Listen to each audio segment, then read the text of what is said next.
Thanks very much, everyone, for coming. For those of you who don't know, this is a special session of a class I teach here at the Center for Public Leadership at the Kennedy School in Social Innovation and Entrepreneurship. So we were just downstairs with some of my students spending some time with Matthew here, and we were fortunate enough to have him come here, so we thought it would be important enough to open it up to let others from the Kennedy School and other people in Harvard, as well as people in the root cause community, to come here. So thanks so much for coming. Really appreciate that. Let me also just say a quick thank you to the Center for Public Leadership staff, as well as the team at Root Cause for putting this together. This is a unique time in Root Cause's history. We were recently fortunate enough to get a planning grant to grow our organization. And one of the key cornerstones of that planning we've been doing is to start to focus on strengthening our community.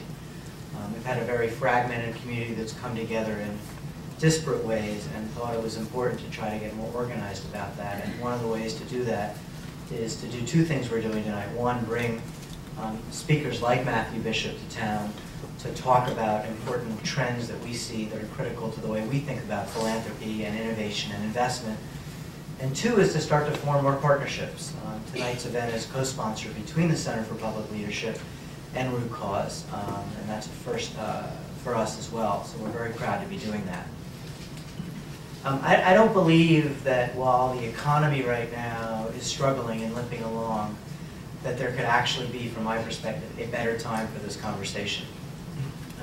I actually think that if we take a step back and we're smart about it, that the connection between innovation and investment from a social issues perspective is exactly the kind of conversations we should be having in a resource-strained environment.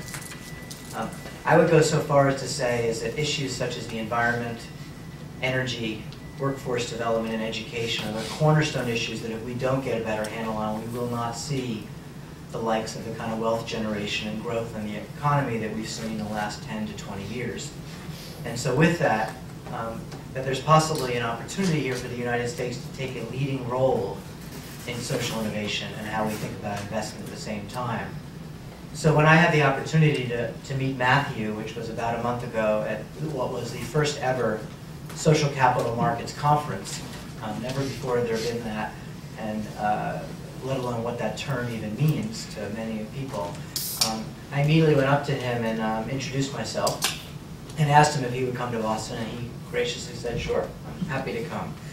And we are very fortunate to have him here, and I want to just briefly read a little bit about Matthew so you get an understanding of the breadth of his accomplishments as well as the notoriety of the book that he's come out with. Matthew is the American business editor and New York bureau chief for The Economist today. He's the author of several Economist special survey supplements, including recently The Business of Giving. Before joining The Economist, Matthew was on the faculty of London Business School, where he co-authored 3 books for Oxford University Press on subjects ranging from privatization and regulation to corporate mergers. And he has been honored by the Young Global Leader of the World Economic Forum and is a graduate of Oxford University. Let me say, though, that those are all his accomplishments, but what was most amazing to me was when I started to look up a little bit more about the book, Philanthrocapitalism. Philanthrocapitalism, which is co-written with Michael Green, is on the global boom now underway in philanthropy. It's just been published by Bloomsbury. And if you go on his website, there were 3 things that I took notice of, which I think were pretty interesting and start to give you an idea of the level of notoriety it's getting. Number 1 is that there are 2 different pictures of Bill Clinton on the website. The first one is, instead of me, it's him going like this and holding the book up at his global initiative. And the second is actually a video of Bill Clinton talking about the book and the importance of how as very many people as possible interested in philanthropy should read it. The second is catching Matthew on the Charlie Rose Show, for those of you who know that, amongst a round table of important people talking about philanthropy. But perhaps the third is some of the people that are quoted in the back about the book itself. The 2 most notably for me are Jim Collins, the great business writer who wrote Good to Great and Built to Last. And the second is Mayor Bloomberg, who I think has shown great pride in the way he's run the city of New York. Many might say he's even running it like a philanthrocapitalist, but in government of some sort overall. The book is about the examination of how today's philanthropists are revolutionizing the field, using new methods to a vastly greater impact in the world. So with that said, let's give a warm welcome to Matthew, and I'm going to sit down and we'll chat for a while.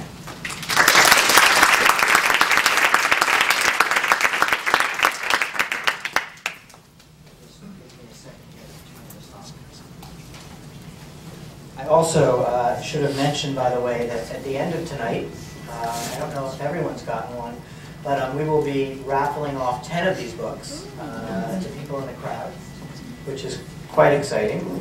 And can you hear me okay? Oh, let me turn this one off. I got it.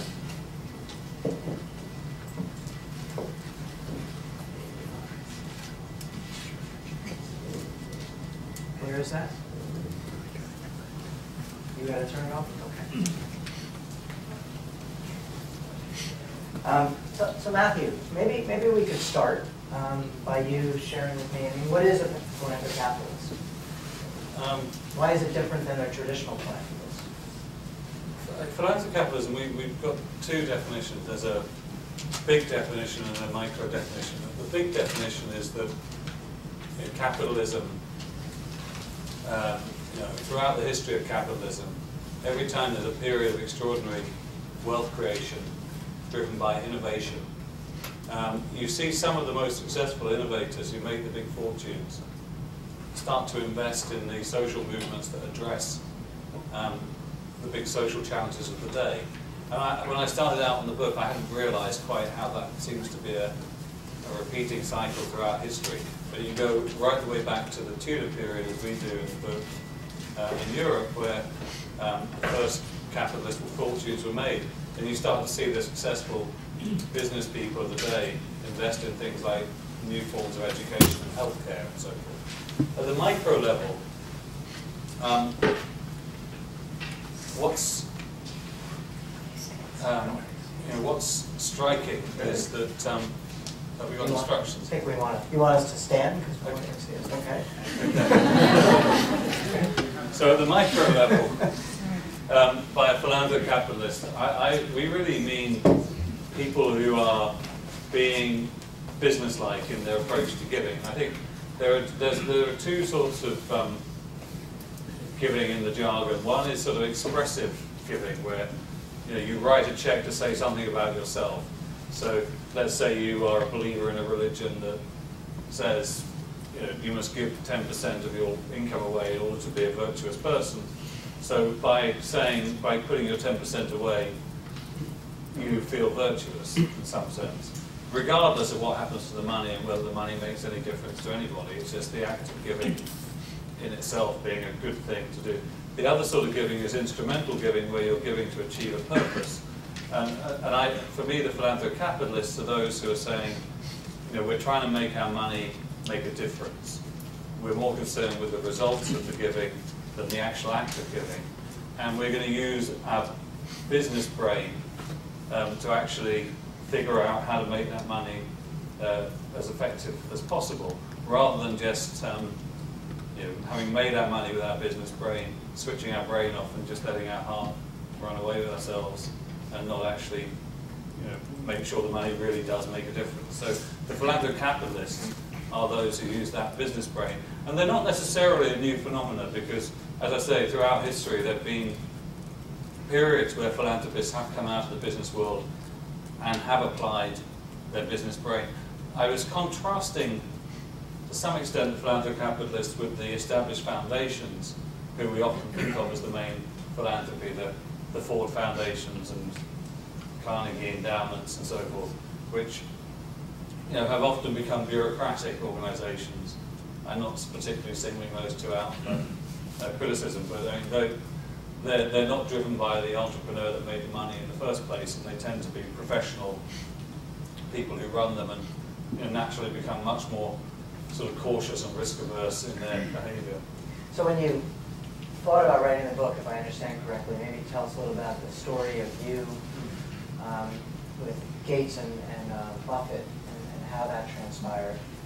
Yeah, and ultimately I've been thinking a lot about issues of wealth and how wealth changed people and how we created wealth and how the wealthy interacted with the rest of society for quite a while.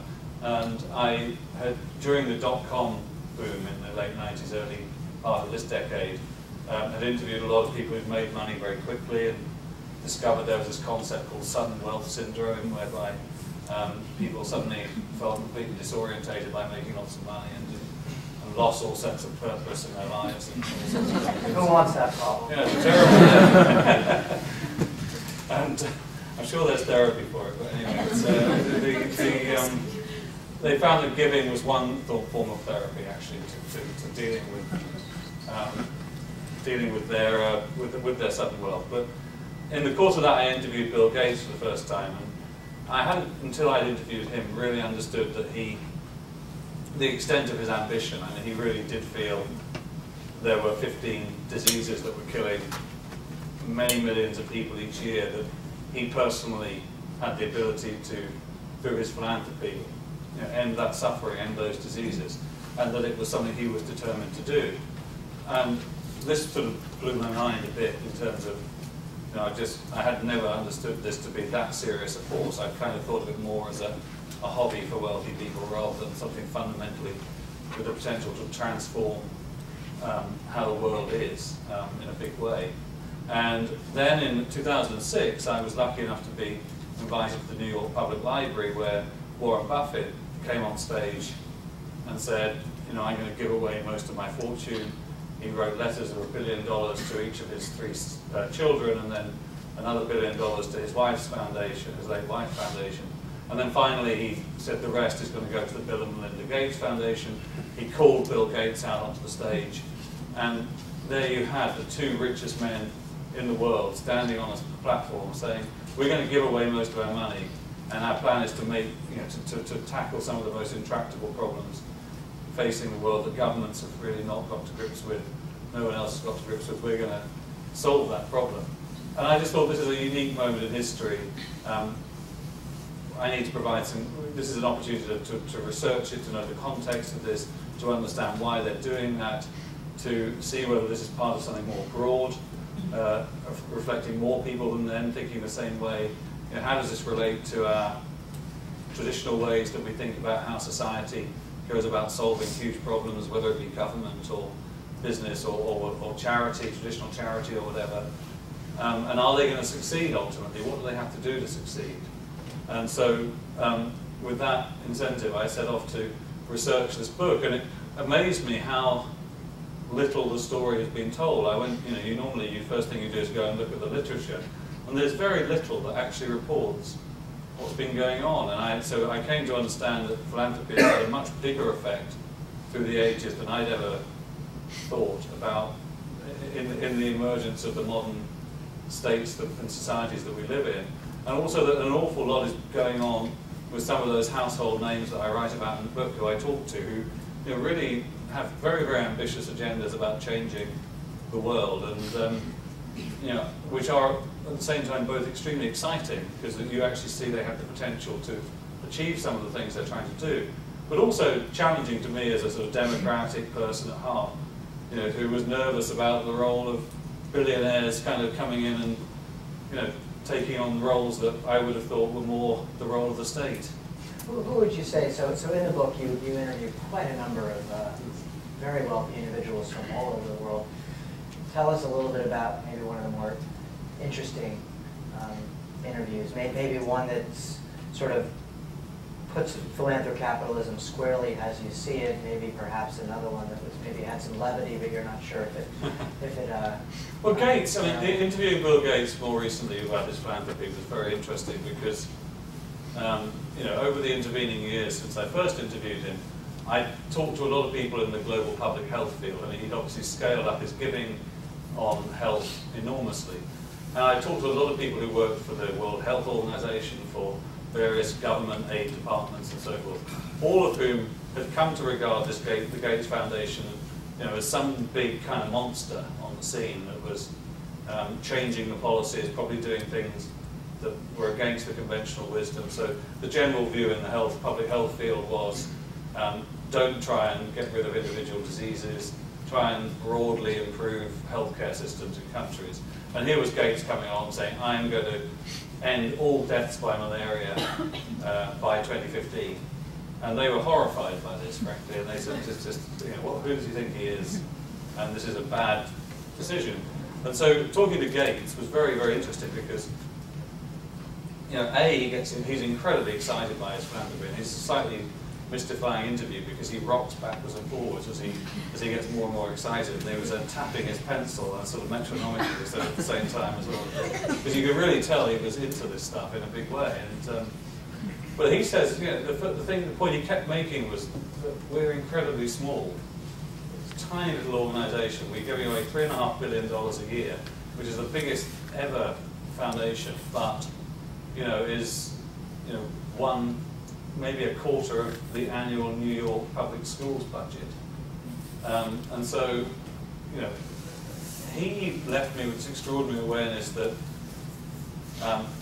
to really achieve impact, he had to leverage other people into his program. He had to get government money to support what he was trying to do. He had to get business money supporting his initiatives. He had to get the multilateral organizations behind him. So it was essentially, he became this kind of entrepreneur of public policy, and said he had to bring everyone else on board. And so he'd provide, using his money in a really smart way. So how do I incentivize drug companies to use their R&D budget instead of, he used the example of baldness and erectile dysfunction. How do I get them to shift money away from those two and to put a bit more into saving millions of lives in the developing world? How do I get governments to use their aid budget in a more interesting way, so maybe to pre-commit to buy a whole load of drugs if they're produced, rather than just handing money over into a sort of general government account and things of that kind. How do I get different non-profits to change their priorities? So he was all focused entirely on this sort of complex entrepreneurial activity, and it became clear to me, talking to other philanthropists, that this concept of leverage is absolutely crucial. That what they have to be really good at is taking a relatively small amount of money and changing the way whole systems work and problem solving. And actually you find lots and lots of examples of that happening. You talked, maybe just to build off of Gates for a minute, because this morning you talked about the contradiction, though, between the evolution of the social investing world, which is more watching where you invest your money in versus how you give your money. And maybe talk a little bit about that and where you think Gates now lies in terms of the Los Angeles Times, I think, piece. Yeah, generally I'm a big fan of Gates because I think he really is, he really does see this as his life's work. From now on, he's 50 or 52, I think, and his father's still going strong at 86. So, I think he's 25, 30 years ahead of him of doing really active philanthropy, and he's clearly. A lot of integrity in what he's doing. I don't think it's not a fig leaf operation. It's not trying to improve his reputation. He really cares about it. But he got attacked in the LA Times early last year. It was a very clever piece of reporting by a journalist who now has a very good stage show where he shows photographs of the classic charity picture of the mother with the baby and the smokestack in the background, and what the picture, of course, is a mother with a baby who's being supported by the Gates Foundation, and a smokestack in the background that's owned by a company that the Gates Foundation's portfolio is invested in. And the article really made this point that this seems like a terrible contradiction. Here's Gates on the one hand trying to be helpful, and on the other hand, he's causing, or in some sense, but he's got a stake in the cause of the problem. And Gates did very, very, felt this was an extremely unfair criticism of him, and says that basically he doesn't believe that he can change the behaviour of the companies that he invests in, and therefore he should just try and invest to maximise the wealth of his foundation, and then concentrate his energies on the things he can change, which are the projects that he gets involved in as a giver.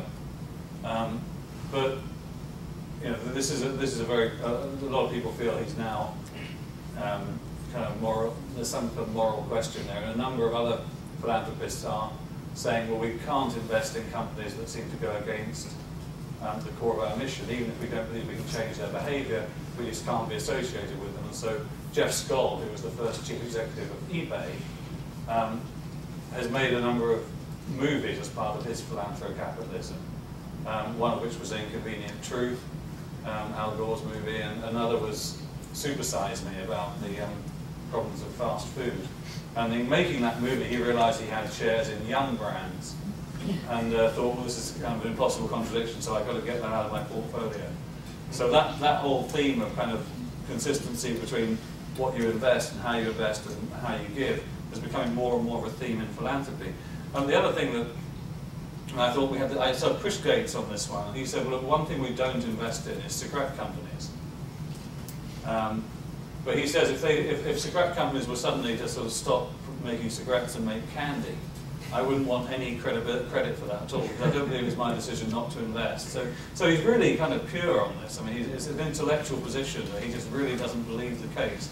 But my suspicion is that the public pressure will lead more and more to him changing his portfolio strategy for political reasons rather than because he actually believes it's the right thing to do. Now, one of the ways that, and you talk about this a little bit in the book, that where the social investing side of this, which is more investing in public companies, and philanthrocapitalism and philanthropy is sort of beginning to gray, is some of the interviews you did about this increased interest in doing for-profit investing overall. Yes, I was talking about Jeff Skoll, the eBay first chief executive. And the founder of eBay is a guy called Pierre Omidyar, who, and they both have pursued a strategy of saying, what we're really interested in is innovative solutions to social problems. And we're completely open about whether we get those solutions by giving money away or by investing in a for-profit company that achieves the effect better than a charitable approach.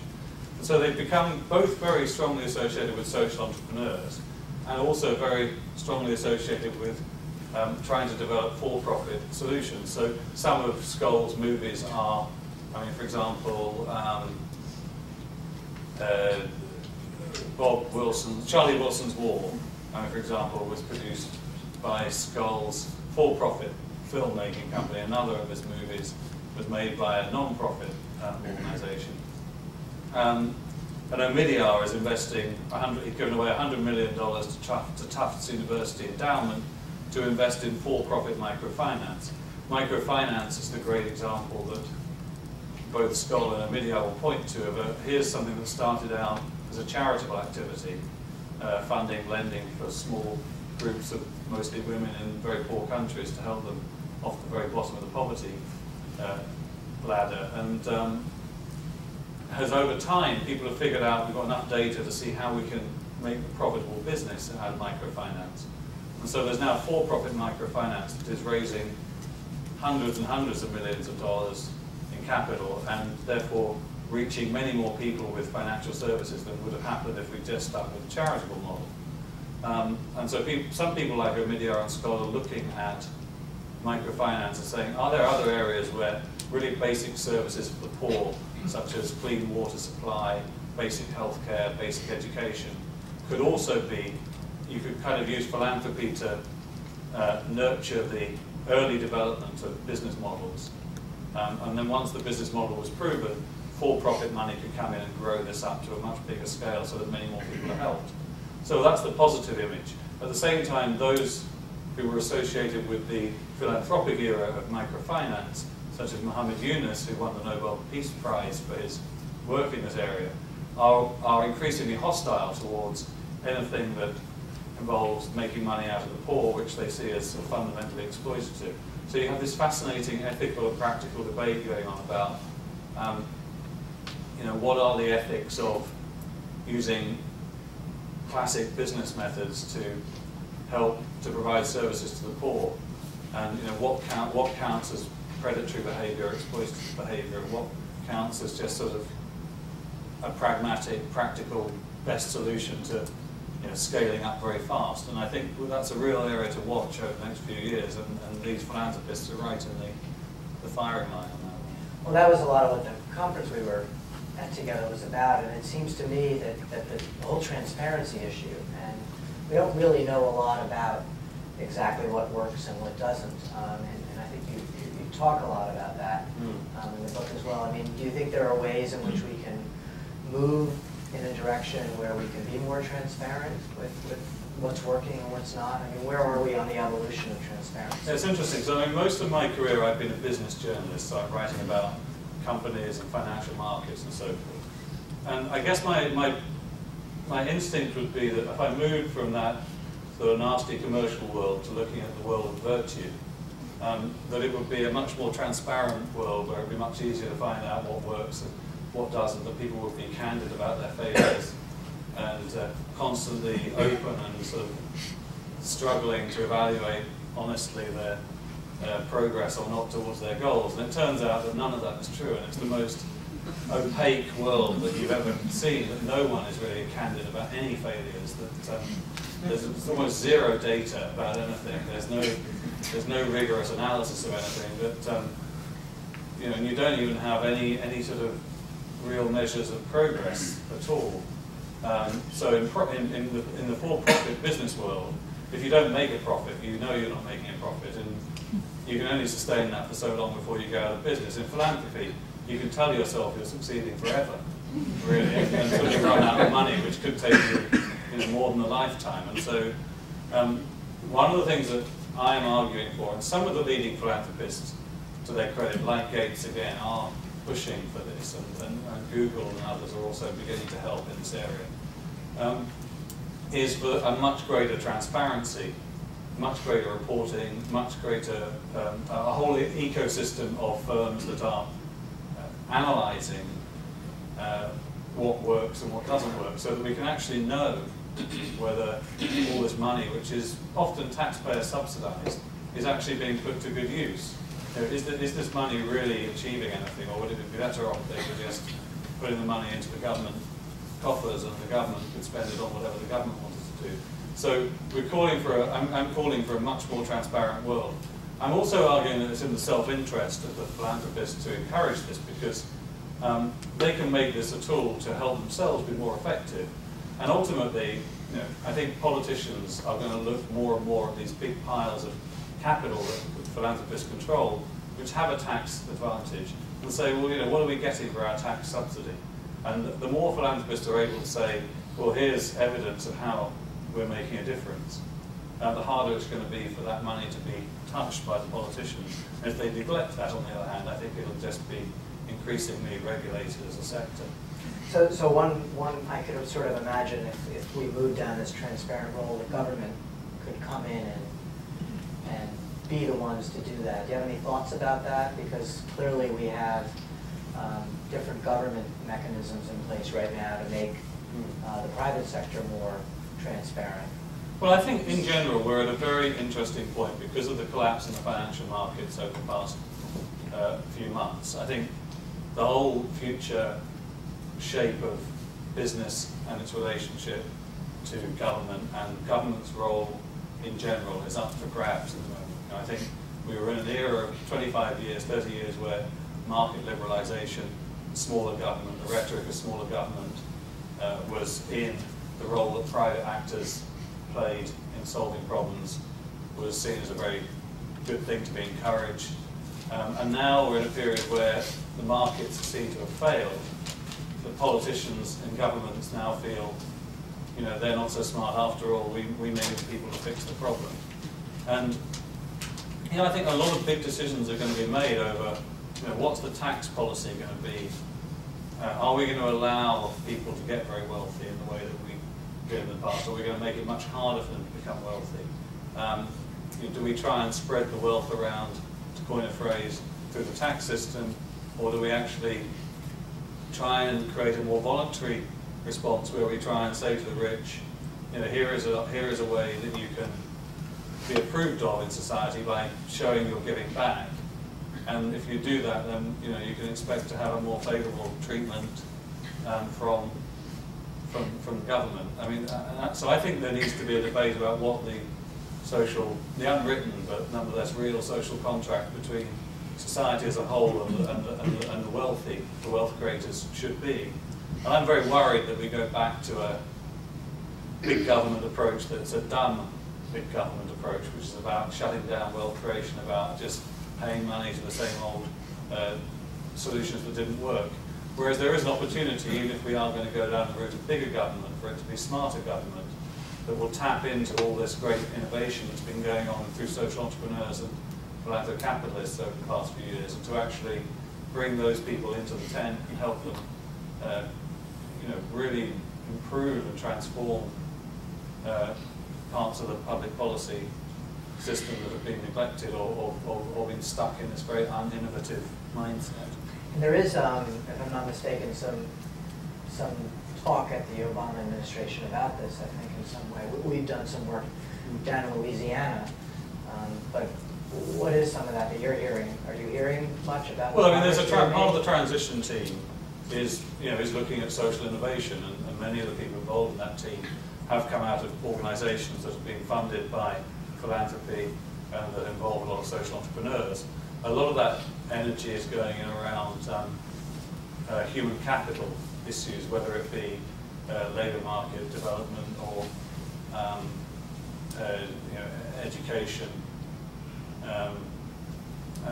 For the one example of an organisation is one that actually is about taking legal immigrants, people who are here legally, that have skills, like doctors, for example, that have ended up finding themselves as taxi drivers, and saying, how do we help those people actually make use of their skills? That's clearly a win-win for them and for America, if we can actually get people who are trained doctors into the healthcare system rather than driving people badly and getting them into the hospitals.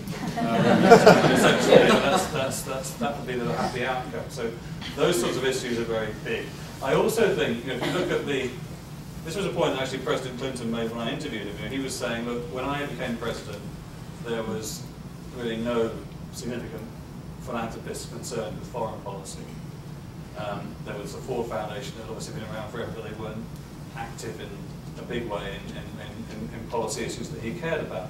And he said, by the end of it, you're starting to see Gates had just started to increase his giving.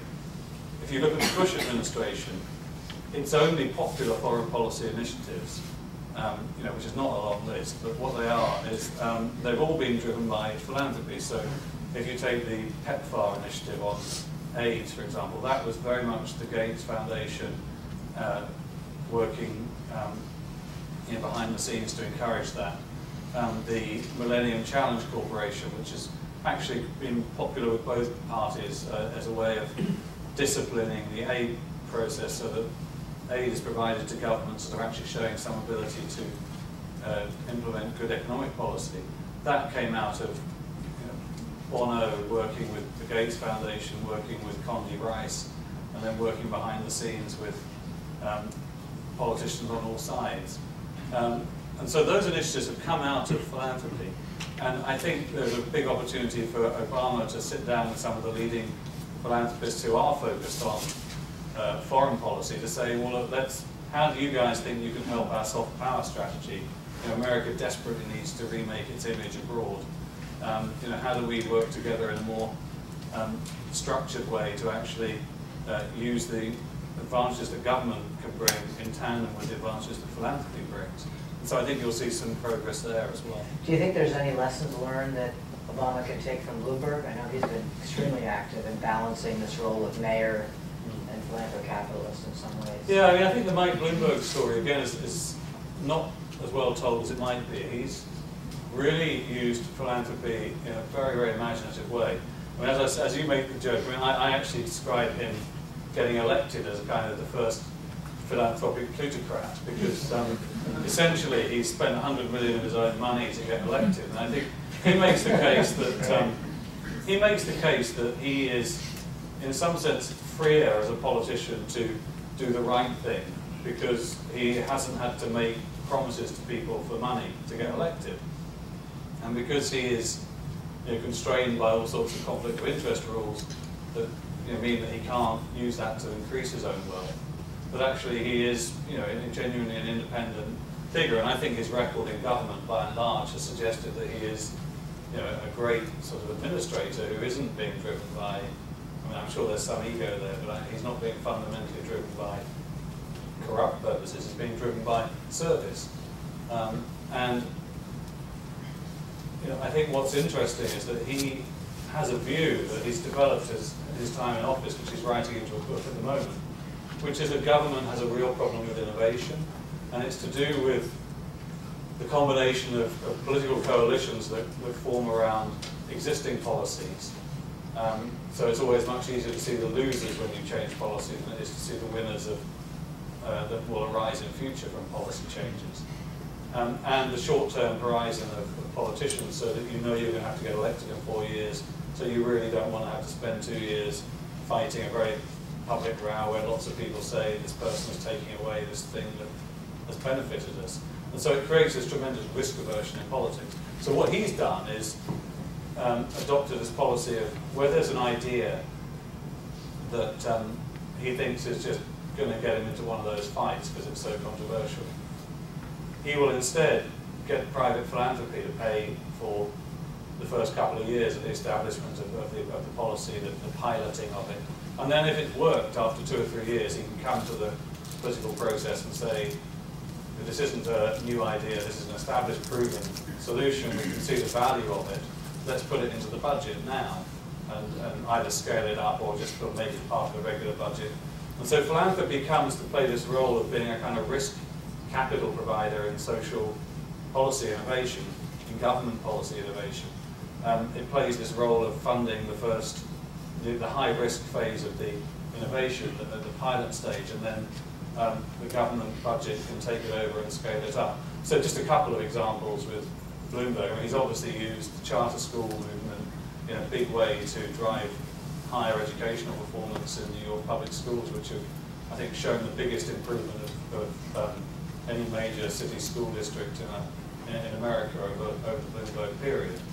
But he also created, one of the reasons he was able to do this was he got philanthropists to fund a principals academy where new principals would get the equivalent of the training that a manager at General Electric would get at Crotonville, the Jack Welch Center at Crotonville, which is regarded in business as the ultimate business training for a new manager of a big division. And it's $150,000 a year per principal trained. And he said there's just no way that he could ever have sold that to the New York taxpayer as a good use of taxpayers' money. But in fact, it's very well proven to have worked. The principals that have come out of that academy are running the better, are now really showing real impact in the schools that they're running. And so now that's being taken into the main budget of the New York schools. Another policy they're piloting is paying parents to have their children vaccinated and turn up at school on time. This is sort of poor parents. Another initiative is to get people who are getting their earned income tax credit to open bank accounts by getting philanthropists to fund a matching amount. If they put the money into a bank, when they open a bank account, they'll double whatever the up to about $250, whatever the first payment from the bank account is, which is sort of a great way of getting people out of the payday loan and other trap. It's a really, really interesting, imaginative use of philanthropy. And I think there's all sorts of ways that, it's interesting that Cory Booker, who I think is one of the great reforming mayors in one of the most difficult cities in America, he is using exactly this model, going to Bloomberg for advice and doing it in Newark, where he now has an officer in charge of coordinating philanthropy in City Hall, getting philanthropists involved. And it's been interesting that some of the new generation of African-American philanthropists have been very helpful, particularly in supporting some of his initiatives there. I can't imagine Michael Bloomberg going to the city council and saying that he wants to pay parents. That probably wouldn't go over very well. So. No, exactly. You talk about in the book that that each wave of wealth generation then follows with strong philanthropic giving, and that over time that philanthropic giving can get more and more strategic, and that now, because so much wealth has been created by so many, that there is a wave that's riding in philanthrocapitalism at this point. And I'm curious to know, as we sit though on a cusp of the economic challenges that we have, is what are the biggest hurdles that you see this wave facing right now? I mean, can it possibly die out, and that we'll have to wait until there is a major additional economic boom that who knows when that may come, or will this stick with us through this period of time? And what are the hurdles that you see that might have to get I think we're clearly in a very, very difficult economic situation. And it's difficult not just because it's a recession and maybe quite a deep recession. It's difficult because the cause of the recession is, or the perceived cause is, a failure of the whole system. I mean, people feel like the whole financial system, which was supposed to be the brains of capitalism, has just had to be rescued by the governments of the world, which is the one thing that was unthinkable. And so there's a real crisis of confidence, and I don't think anyone in any government around the world has the answers to know how they can reform the system to make it less prone to this happening again. And so there's a real, those people who think they do know the answer are wrong. And so I think we're in that mode. And so in this environment, it's quite possible that very bad policy decisions will be taken, and that we shut down the wealth creation process. And in that situation, all bets are off about what happens to philanthropy. I think in the short run, many philanthropists will increase their giving, just as others decrease their giving because their fortunes have gone down. There's still a lot of wealthy people out there. There's still a lot of people who have the capacity to give. There are a lot of people who haven't yet given, who may see growing need as the motivation they needed to actually start giving. And I think in general, in this environment, those people who do have money to give are going to be even more concerned than ever about making sure they do give in a way that's effective and has real impact. And so they're going to be more interested in being philanthrocapitalistic in their giving than they might have been in the past. But I think we do face this situation where, for example, if you look back at the 1930s and the Great Depression, you went into a protectionist period which set back a very globalized economy into the opposite of that, very nationalistic economies. And if we do that now, we're going to kill one of the great sources of wealth creation over the last 25 years. And many of what I find is one of the interesting phenomena that I write about in the book is the emergence of philanthropy in every part of the world where there's been great wealth creation. It's not just an American phenomenon. I think it was often characterized during the late 20th century. This is a phenomenon that's part of capitalism, that as you get wealth creation, it seems to be that somehow some of those winners want to give back and reinvest in their society. That's because they see that their children and their grandchildren have a greater interest than anyone else in keeping that society healthy and effective. And so, African philanthropists were emerging, Indian philanthropists have been emerging. Even after the earthquake in China, we're seeing the first Chinese philanthrocapitalists starting to sort of be allowed to operate in China. And so there was this great momentum going. Now, if we go down the route of cutting globalization off, then that whole wealth creation process will affect developing the world as well as the world we're living in. And likewise, really punitive tax rates will, even if it doesn't actually greatly increase the tax yield, will mean that wealthy increasingly feel they need to spend a lot more effort in moving their money to where they feel it's safe, and that's just not an environment that's conducive to imaginative, high-profile, transparent giving. And so you can really ruin this thing if the politicians go down that route. On the other hand, we make the right policy decisions. I think many of the underlying economic trends that caused this wealth creation, which were about information technology and globalization and all sorts of innovation in areas like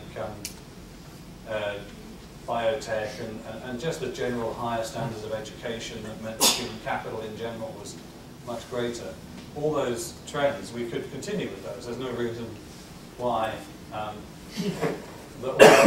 those non-financial phenomena that were driving wealth creation can't continue, and we can't get back on track there. So it's a really one of those moments where decisions in the next year or so will define the next 25 to 30 years, I think. And they could go in a very wide range. And some of those will be very bad, and some of them could be pretty good. So, I think our leaders today have never had, or rather the first time in a generation where there's been as much pressure on leaders where their decisions could have dramatically different consequences. Is there a, I've gotten a dry throat here. So if philanthropy drives innovation, has anyone admitted any failures to you? What have been some failures? Well, you know, they have admitted one or two failures. I mean, most of the debate about philanthropic failures are at the level where it depends on your political ideology, whether you think it was a failure or a success or not. So, and then there are some really glaring examples in the early 20th century where some of the foundations backed eugenics experiments in Nazi Germany and things like that. But those are so catastrophic as failures that you kind of don't really learn a lot from that. But you know, for example, Jeff Skoll would say, one of the examples he quoted was that he came across this really interesting initiative in India to create a kind of eBay for village produce of crafts and, you know, Indian arts and crafts. And so he gave, you know, 8 million or something to support the startup of that. Ziba. I don't know what it was called, but anyway, it was a complete disaster. Complete disaster. And he said, you know, because he didn't do the due diligence, he didn't actually say, well, how are you going to, you know, transfer these crafts to the people at the end? What's the payment system? All that kind of stuff that he did without even thinking at eBay, because that was the business. He didn't apply because he was trying to be kind and philanthropic in his giving side. So that was one classic example. The most famous example of all failures that everyone cites is the Annenberg Challenge, where Walter Annenberg, who, you know, this actually ironically came up in the third presidential debate in the context of the terrorist Ayers, and that you know, the reason Obama and Ayers met was they were sitting on the Annenberg Challenge committee, and Annenberg put up $1 billion to try and fund school districts, reforms in school districts around America. And it turns out that every study that's been done of this says this was a complete waste of money, that it made $1 billion was given away to absolutely no demonstrable benefit to anybody. Because there was no strategy, there was no theory of change. How do you actually change education systems? What they just simply did was they found that in every part, whoever seemed to have the best idea in the particular part of the country where the budget was being allocated to, just got the budget. And there was very little kind of conversation about why, and no comparisons really between projects. There was no sense that anyone really knew what overall was trying to be done. So that's a pretty big waste of money. It's sort of an evolving. Skoll seems like he evolved. He made a few mistakes. Skoll has done that, and I think what's interesting is that, you know, some of the more established charitable foundations are now getting more into the idea of admitting failure. So the Hewlett Foundation now has an annual contest internally amongst its staff, which a dinner is awarded for the person who made the worst charitable grant, from which they learned something. So that's actually become a really fierce competition. It's a good dinner, I guess. Let's open it up to the audience for the remaining time here. I think the mics are on for people, so why don't you, if you want, just raise your hand and I'll point you, or you can actually, if you want to just come up to the mics and start lining up, that might be the best way to do it. So we make sure that, come on up, maybe say your name and. I'm Andrew. Hi, nice to meet you. There seem to be two models of philanthrocapitalism. One model, as demonstrated by, for example, in the UK, the Children's International Fund, which is a hedge fund that takes a big slug of its profits and then donates it to a foundation that it's associated with, a foundation run by a woman who graduated from the Kennedy School. Or Warren Buffett, for example, a person who was criticized for so long for having made so much money and compounding the return, compounding the interest, and then only toward the latter part of his life giving it away. So that's one model. On the other hand, you have the Skoll Foundation or Madrone, which is the Walton money, trying to invest in good and doing well at the same time. Maybe you would put the Kleiner-Perkins Green Fund in this model as well. The first model has shown that you can get top quartile returns, say 20 or 25% compounded annually. The second model, which is maybe newer, hasn't shown that it can be robust in a for-profit sense. And I was wondering, as we look to the future, if you think that the second model of trying to invest in for-profit businesses that contribute to the social good can in fact achieve top quartile returns, and if you think normatively one approach is better than the other. I think it's too early to say with much confidence. What I think is happening is you're getting a lot of innovation and experimentation around trying to create hybrids of various kinds in business forms so that you're not committed to profit maximization. You can do maybe, sacrifice some profit in order to get more social benefit. Maybe you also you have triple bottom line measurements and all those kind of things. And I think there's a lot of ideas being tried out. I think there is no sort of theoretical right answer on this, because I think the problems with the real challenge is going to be, can you deal with the agency problem as an investor, that you are handing your money over to someone else, and you have to trust that they are going to be true about, when they make a trade-off between profit and the mission, that that's going to be an honest trade-off. And we've already seen in business, in for-profit business, where there is no additional complication about the social mission, that you get these massive problems where the managers pursue their own agendas and the shareholders, which the shareholders aren't happy about, and so you have this whole massive corporate governance debate. And the question is, do you get that problem squared in a situation where there's an additional excuse for management, which is, oh, we're pursuing the mission, therefore we've taken lower profits. And it may be that there's something about mission-driven people that they are less inclined to those kind of selfish compromises, and therefore and you might be able to get a better corporate governance structure for those new hybrid forms of business. But it seems to me that's an empirical question, and I think until we see it happen, we can't really tell up front. So I think there's more likelihood to be the old model of people make money and then, with one hand and then give it away with the other hand. I mean, that's a much more tried and tested model. But I'm very excited that people are actually trying these new models in the middle, and I think it's a period where lots of things will be tried. It's not obvious that you need to have the shareholder market where every share can be sold as many times a day as you want to sell it to as many people as you like. That is just the best thing that's ever happened in capitalism. In fact, the rise of private equity over the past few years, really highlighted a number of flaws in our public equity markets.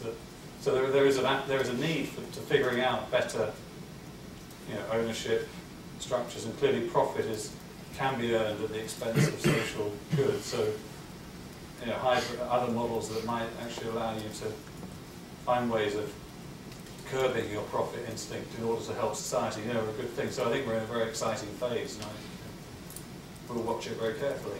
And this is, this is exactly the question that was asked at that conference we were at together. That this first ever social capital markets, and there are many, many innovations going on in this area. I think you actually led a discussion on stage amongst pure venture capitalists versus people actually trying this out, and the complexities of it not being proven. So the question really at that conference was, can you get lots of capital flowing in this way? And the answer was, I don't know, because there isn't enough evidence. It's too early on overall. Yeah. Hi, my name is Greg. I'm not sure if this is on, but we've been focusing on sort of larger forms of charitable giving and foundations. I'm very much interested in kind of smaller scale distributed modes of charitable giving, but I wanted to get your perspective on what's in between there, and specifically kind of like the barriers and opportunities to forms of charitable giving like donor-advised funds, which are increasing in popularity, but specifically around international giving, so kind of the barriers to that. I mean, the reason in the book we largely focus on the big names is, one, I think people are more, we're aiming to get a broader public and hoping that people would find names they'd heard of doing philanthropy interesting, and there's lots of colour and characters and so forth. But secondly, because they have this ability which Paul Shervish at Boston College calls hyper-agency, which is that they can mobilize resources and achieve things that are disproportionately greater than everybody else. So if you're Bill Gates, your capacity to ring up any person in the world and they will take your phone call, and any scientist, any expert will come and sit in your room, and just that convening power, and then you throw your money in behind that, the ability to drive change is phenomenal compared to anyone else. So we focused on them, but I think there are important lessons for everything else, which is, I think what they are looking for is increasing the evidence that they can have real impact with their money. And so they want to know where their money is going, how it's being used, they want feedback. And they also understand that they do feel committed to society to change. Now I think at lower levels of income, we're seeing more and more innovation, and I think we're on the threshold of a massive increase in innovation because of the kind of social networking, IT-based innovations that we started to see working in the Obama campaign, for example, where I think a lot of people will come out of that campaign. Those that don't go into government will say, well, what are the other causes that I care about? How do we apply what we've learned to trying to create much more capacity to organise, to share information, to get feedback? I'm very excited about Kiva.org, for example, which is this online microfinance site. I was talking to the founder of that the other day, who was saying, well, we're not just about microfinance now, we've become a kind of social network that people have discussions around aspects beyond the microfinance into all sorts of elements of giving.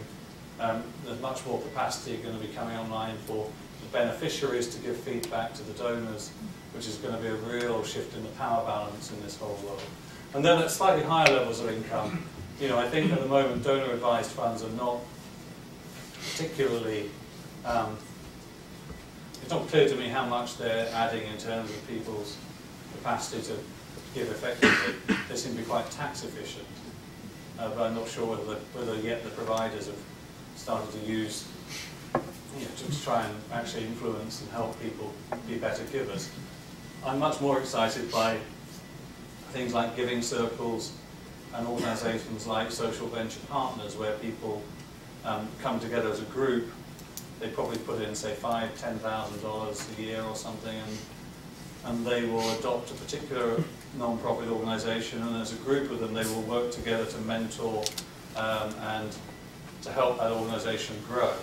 And I think there's some really good examples of that coming, and then there are probably similar things at slightly higher levels of income. But in general, I think this is an area where the days when people are just satisfied writing a $50 check to the Red Cross and that's the last they hear of it, that's just not something that is appealing anymore. And therefore the system is going to have to respond to the desire that people have for accountable giving rather than for participative giving. And so, and I think the technology is going to be there to allow them to do that as well. So I think that may be the big hot story of the next 5 to 10 years of how this whole thing goes mass market, and regardless of what happens to the macroeconomy and regardless of what happens to the billionaires, I think that trend is kind of unstoppable. Thank you. Good questions?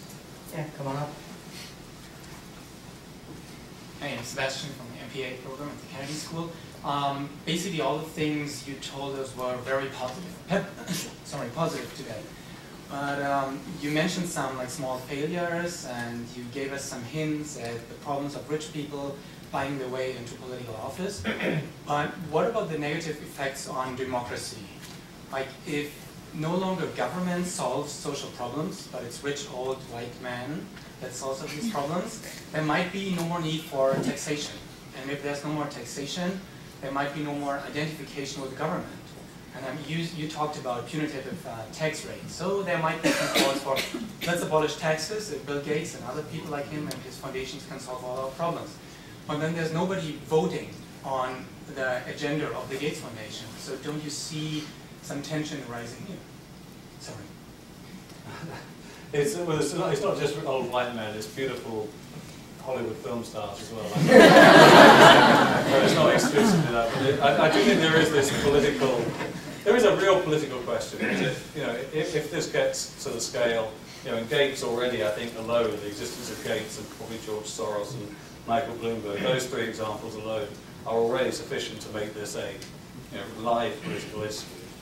It is challenging to the notions of democracy that we've all grown up with, and so that's why I argue there needs to be this social contract. At the moment, I don't believe that those particular philanthropists are a threat to any kind of political system I like at the moment. And so I'm not worried, but it could get to that phase if there isn't an attempt to ground it in a social contract, which I think is based around transparency and about going out of your way to build public consent for what you're doing. I think the fact that Gates understands that his $3.5 billion is small compared to the budgets of government or big business sort of shows that they are, to have an impact, they are forced to leverage others, and so the others don't have to be leveraged, and ultimately that's the constraint that Gates is under. If he can't persuade government to do what he feels is the right thing, then he can't persuade the government to do it, and he won't be able to do it. And so ultimately democracy, transparency, shining light on the process, is the best solution to this. And I think the philanthropists should take the lead in doing that, because it will create then the space to operate, rather than some scandal happening and the government cracking down on it with the philanthropists on the defensive. Where I'm more worried, and even more so having watched the latest James Bond movie, where the philanthropist, of course, is the villain, which is an interesting new Hollywood innovation in the script, is in developing countries where you are, where there is the potential, where you have bad government in place to create quite dysfunctional partnerships. And so far there's not been a lot of evidence of corruption or anything, but you can imagine things getting a lot more complicated, and certainly operating in those environments is tricky for business, is tricky for everyone, I think. On civil society in general, though, I think one of the critiques that's been made of my work on this has been that philanthrocapitalists are inherently destructive to civil society, whereas I think, in fact, some of the best examples that I write about in the book are very positive about civil society. So, I think Jeff Skoll is playing a big role in promoting policy debate around climate change, and he's using his philanthropy to work carefully to build up the green movement, for example. I think the Pete Peterson Foundation, which has been established by the founder of Blackstone, has a mission to promote better fiscal policy in America, and a real debate around fiscal policy. And they bought this movie IOUSA, which is the inconvenient truth of fiscal policy, supposedly. And so they're promoting a debate, and I think that's very good. I think George Soros' record in Central and Eastern Europe, the former Soviet Union, where he's funded all sorts of civil society grassroots organizations as to build up a bastion against authoritarian power, has been extremely positive, even though it's made him Putin's #1 enemy. And I think also, say, a group like the Elders, which some of you may be aware of, which Richard Branson and others were behind the funding of and the creation of, where you've got these 12, Nelson Mandela and 11 people he's picked who are great world leaders, former world leaders, who go around the world acting as mentors to existing leaders. that's a tremendous initiative. You could never have got that through the United Nations system. It would have been vetoed by everybody you could imagine. And so, and yet they're out there in Zimbabwe at the moment. You've got Jimmy Carter and Desmond Tutu trying to get into Zimbabwe and being repelled because the ELD is now an organisation that's got them there, and this is going to, create much more, I think a much more interesting civil society response to some of these questions of how do you deal with these leadership failures in some parts of the world. And again, the first African philanthropist, who again we write about in the book, is a guy called Mo Ibrahim, who made $1 billion selling a cell phone company that in itself was very liberating to many African people because it connected them for the first time to the information economy. He created a prize for the biggest ever charitable prize, which is for a retired African head of state who did a good job governing the country. And what this has done is promoted this tremendous debate in Africa about what constitutes good governance. And so already there have been 2 people who have won the prize, and people are starting to debate, well, should they have got the prize? And other heads of state now in the job, even though they could get many times more that money by just sort of taking some of the money out of the treasury and sticking it in Switzerland, which just used to be the way. They're now saying, well, actually, I'd rather be seen of as a good leader rather than. So there's already, and this is not just a debate at the highest political levels, it's become a public debate because there's a lot of coverage of that. So I think there's a huge opportunity for a huge positive role that philanthrocapitalists can play in promoting a more effective civil society, as well as, in some ways, which is a much more positive analysis than just saying they're rich, therefore, in some sense, they're bad. Did you want to ask one last question? No, I kind of answered it myself. What was it? No, I mean, I was curious about, and your last question was a little bit. Maybe just stand up and. Oh, sorry. Thanks. That's okay. My question, and you sort of answered it at the tail end of your last question, is in these conversations with the various individuals or high wealth net worth individuals, to what extent was the dialogue focused around areas where you talk about measurable impact, and obviously Mr. Gates is very much into looking at meaningful statistics, to basically like failed nations like Burma and North Korea. And you kind of touched upon it with Jimmy Carter's time in Zimbabwe, but I mean, some of these places you can't really. It's very difficult to find measure impact in the short term. I was curious to what dialogue you heard about. Yeah, I mean, I think one of the mischaracterizations of philanthrocapitalism has been that it's all about measurement.